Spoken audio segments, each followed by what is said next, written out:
Good afternoon from the WBRC Fox 6 Newsroom. I'm Jonathan Hardison with this breaking news. Multiple sources now telling us at WBRC Fox News, and specifically our reporters Rick Journey and Alan Collins in Montgomery today, that Governor Bentley has reached a deal that would lead to his resignation sometime in the next couple of days. That's right, Janet. I talked to the mayor just in the last 30 minutes, and he was here to simply explain the reasoning behind the decision to remove the statue, saying it is time. It is also a decision they have not taken lightly, something they have been discussing and planning, he says, for a while. But he says the events in Charlottesville made this, he said, the appropriate time to take this step. Are you satisfied if this is indeed the only punishment for what has allegedly been going on? Well, we're actually inside the jail foyer here, where we are waiting for Sherry Lewis to walk out. We believe she is still inside after having been booked on what the jail's booking site calls an embezzlement charge. This is why it is so close tonight and why it is too close to call. This is our brand new county by county map. We're debuting tonight on the WBRC Fox 6 News app. You can play along with me here at home. When the local office didn't return our calls for comment, we went to the facility looking for some answers. We have a question. Why not?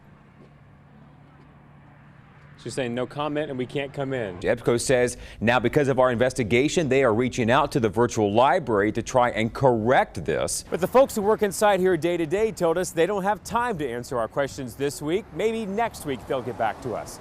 But that's not good enough for us, because we want to make sure you're protected right now. Can you understand customers' frustration that you raised the rates at the beginning of January and spent this money, $10 million, on a system that is now overbilling them? What do you say to those frustrations, folks who simply don't have another choice for the service? You are a monopoly. We only want to charge the customers for the water that they consume. If you anticipated problems, why not have extra service employees to answer an anticipated high volume of calls? That's probably something we should have done. All right, breaking news. The Associated Press has made a call in this race. They believe Doug Jones will win this Senate race, would be the first Democrat elected in this state to the Senate since 1992, when Richard Shelby did it 2 years before switching parties.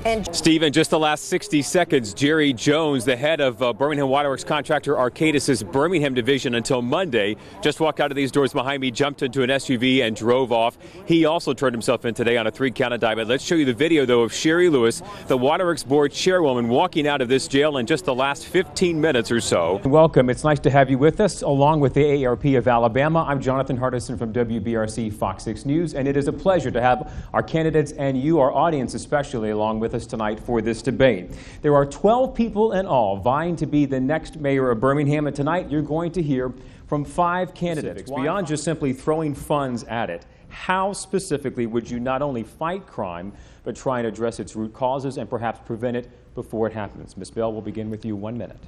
What an odd journey this has been. He has left. The last time he left this building, he had not pled guilty to misdemeanors. He left within the last hour, went and apparently was booked, mug-shotted, and made a plea.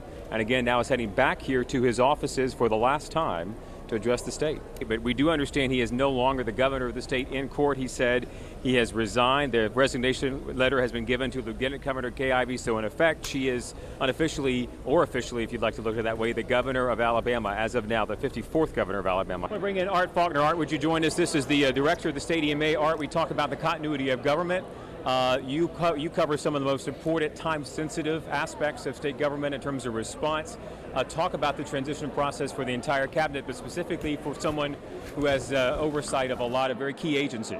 A history that will go into the textbooks and the record books, but not as a very pleasant chapter for this state's history. I mean, who would have expected to see this 2 years ago? A mugshot for the sitting governor of the state. But that's what we got late this afternoon when the Governor Bentley went in his motorcade over to the Montgomery Circuit County Courthouse, pleading guilty to 2 misdemeanor charges. Mr. Dalton on the property in Odenville has contacted us with some issues about mold, he says, has not been addressed. Can you speak to that, or can he speak to that? The office staff telling us they couldn't speak to this concern, but they would pass along the message.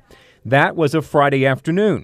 First thing Monday morning. I couldn't believe it. It was first thing in the morning. They came and knocked on the door, and they got to work. 3 people with opinions, too, who will share them. How about that, Janet? I've got Paul DeMarco, former state representative Republican, John Saxon, a longtime proud Democrat. John, let's start with you, because we just heard from Doug Jones. He faces an uphill battle no matter who wins this GOP runoff, but he has some powerful friends. He has longtime ties to the Democratic Party. We were just talking In December, do we see money from the National Party? Do we see national figures in our state trying to push him over the top? All right, breaking news. The Associated Press has made a call in this race. They believe Doug Jones will win this Senate race, would be the first Democrat elected in this state to the Senate since 1992 when Richard Shelby did it, 2 years before switching parties. And EBSCO told us it looked at the Alabama Virtual Library, the one that a lot of students in our area and around the state use, and they discovered it was allowing users with elementary or middle school profiles to access two databases that EBSCO doesn't recommend for students at that age. EBSCO says now because of our investigation, they are reaching out to the virtual library to try and correct this.